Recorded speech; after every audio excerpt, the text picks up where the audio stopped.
Charlie, just really quickly, man, do you ever tell your wife, okay, calm down, all right? Hey, lady, calm down. Is that a smart move?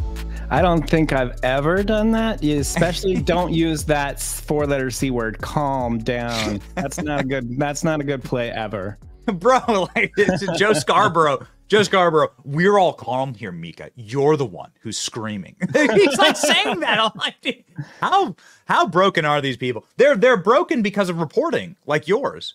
You know, they were calling you a fraud a couple of days ago, saying that Kamala Harris, that there may be a switcheroo in the White House. And now everyone's saying that you're vindicated. It's awesome. Yeah, it was very interesting to see the folks on Morning Joe admit that this report existed and then confirming it with their own sources, saying this is definitely a thing, that you have to get these four people to go to unite and present the Biden family with this united front if you're going to convince Joe Biden to step down. Right now, keep all your eyes on Nancy Pelosi. She's the #1 Biden defender at this point, and she just said that it's not time for a new nominee. And Biden's about to speak in about half an hour, so we'll see what he can do to quell the rebellion. It's definitely out there. You see people reading from the same script. We love Joe Biden. We appreciate what he did, but maybe it's time to have the conversation to go. It's going to be a crazy 48 hours, Benny, and this weekend is not going to be easy for the Biden campaign.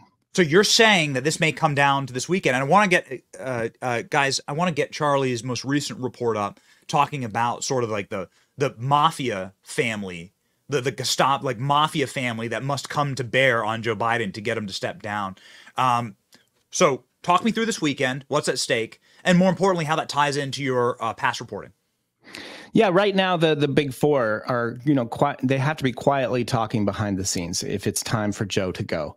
And so what really depends is whether Chuck Schumer or Nancy Pelosi kind of go to their constituents, go to all their candidates running and be like, hey, how bad was this? Is this going to affect your race? And that's when they can sort of conclude, make the decision and go to Joe Biden and say, hey, look, it was just a one-off debate. Everyone's still energized. Or they say the opposite. That was devastating. That was historically bad, and it's time to move on. So keep an eye on those two. We already know that Biden doesn't really respect the Clintons. He doesn't really respect the Obamas. You know, those two famously kept trying to push him off the national stage when he was trying to run his own campaign. And so he doesn't necessarily respect their opinion. But if all four, including Pelosi and Schumer, come to him, or if it's not him, it's Jill, they have to go to Jill and say, look, we can't go any further. It's time for Joe to go. That's what's going to finally make this thing happen. Wow. So you have a situation where Joe Biden is saying today, his campaign, not going to drop out. What are you talking about? We can't wait for the next debate. We won this debate. Everyone be damned. We won it, right? Is what they're tweeting from the DNC Twitter account. And it seems delusional. Yet you kind of, you watched Jill Biden last night. Many people are looking at the way that Jill Biden behaved, and we're saying, wait a second, like she's clearly the one who's keeping all of this rolling here. Like she was talking to Joe Biden like he was a little 3-year-old and dragging him around by the hand. Joe Biden could barely get down the stage. This teeny step on the CNN stage, he had like major difficulties with that. She's dragging him to Waffle House at like midnight, which is, I'm not sure. I'm not sure how the Secret Service approved of that. Waffle House, very scary at midnight.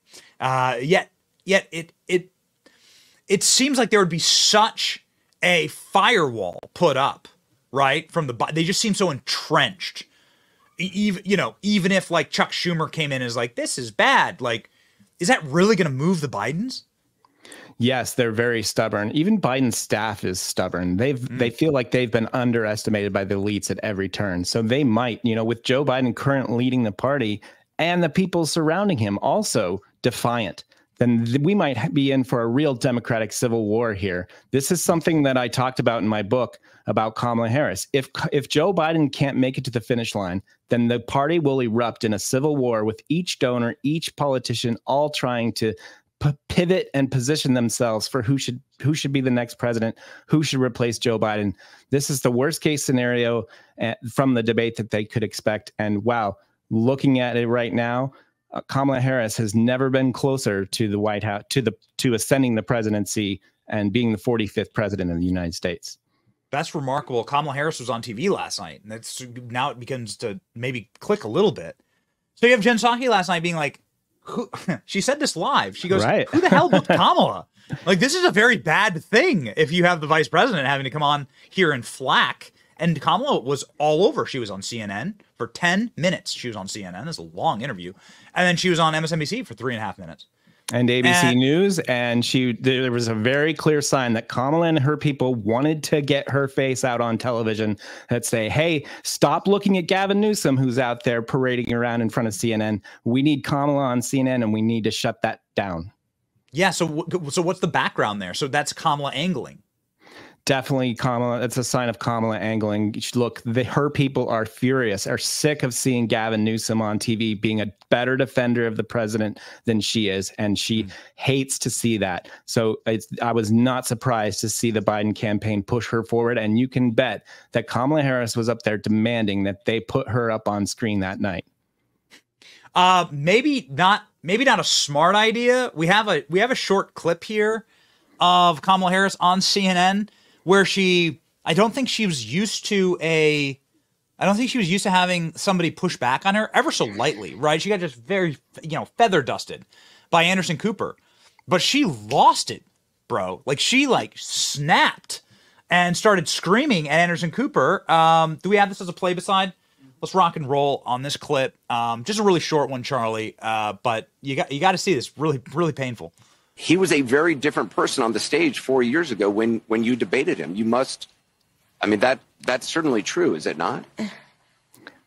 Anderson, the point has to be performance in terms of what a president does. A president who incites an insurrection against the Capitol. No, but I got the point that you're making about a 1.5 hour debate tonight. Argumentative. I'm talking about 3.5 years of performance in work that has been historic. But whether is that it be the man infrastructure, who we the saw former on the guy, stage the other tonight, guy, is that the other guy on the debate every day? stage, the person that you saw on the debate stage that has for the last 3.5 years, up until today. Up until today, Charlie. Up until today. Whoa. English, do you speak it? What an admission. He's been great until today. Great job, Colin. Really, she did such an incredible job representing. Remember that great debater that you called a racist just 4 years ago? Okay, so this is very interesting. As people run through the gambit, they're saying you really would have to convince Joe Biden and Kamala Harris to step aside because Kamala Harris would do horribly against Donald Trump. Am I wrong? Yeah, I just talked to a well-connected Democratic source today, just being like, is it Kamala's turn? And honestly, they said, you know what, as bad as that debate was, it might be better to keep Joe Biden in instead of Kamala Harris. That's how Democrats feel about Kamala Harris. They've seen the polling. They know it's a bad idea to try to replace Biden with Kamala Harris to go against Trump in spite of everything that they're facing this morning. Wow. So based on the fact that you are one of the best source reporters on this topic, what would be your betting odds about the switcheroo? Maybe you've seen the market, the betting predicted markets this morning, where Joe Biden's collapsing, and the chances of Joe Biden being swapped out are now at like 50%. So where would you place your hedge going forward through to November? Do you believe they will actually swap him out? I really think that they're going to just pray for the 4th of July holiday. I think they want everybody to go away, forget about this debate, think about freedom, think about America, and come back to the table that maybe our democracy is more important than Joe Biden's bad debate performance. It's clear that Biden is about to make a speech defending his performance and to reassert himself on the stage. And Democrats are listening intently to see how that goes. If he botches that, wow, this thing could be over in 24 hours. But I think most Democrats are really praying for a nice 4th of July week and some time to think it over before they're ready to pull the trigger. Wow. Well, ladies and gentlemen, it is Charlie Spiering at the Daily Mail who would be the one to write the article if anything were to happen. He's sort of had his finger on the pulse here perfectly. And he was mocked and derided just a couple weeks ago for writing about this, and now every single show is leading with his article. So Charlie's one of those guys that you got to follow. Here's his X account and his byline. Ladies and gentlemen, get on over there. Also, Amateur Hour, his book on sale now. This guy's been calling it for a while. Get in there. Thanks so much, Benny. Godspeed, Charlie.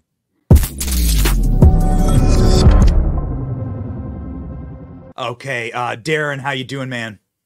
Doing great. Great to be with you, Benny. Hey, okay. So you've been obviously posting straight fire, saying, you know, swapping out Joe Biden is not going to be easy for the Democrat Party, and you have a great article up at Revolver about this. I'd encourage everyone to go to revolver.news and read our detailed analysis about why, in all likelihood, they're not going to be able to replace Biden. Because I know a lot of people, even on the right, think after a performance like that, he's got to go. There's some magical conspiratorial they that can just snap their fingers and then he's gone. But it doesn't work like that. They put themselves in a severe strategic bind here. It's a colossal screw up. They could have done it a year ago. They didn't. And now they're absolutely screwed. I think they're stuck with Biden. And we go into pretty minute detail as to why that's the case from a strategic and tactical standpoint. So let's get through that right now, because that's all the rage. There's every front page of every publication is replace. We just went through the New York Times, Washington Post, Daily Mail, New York Post, Politico. Politico has like 20 articles screaming to replace Joe Biden. You're saying that can't happen?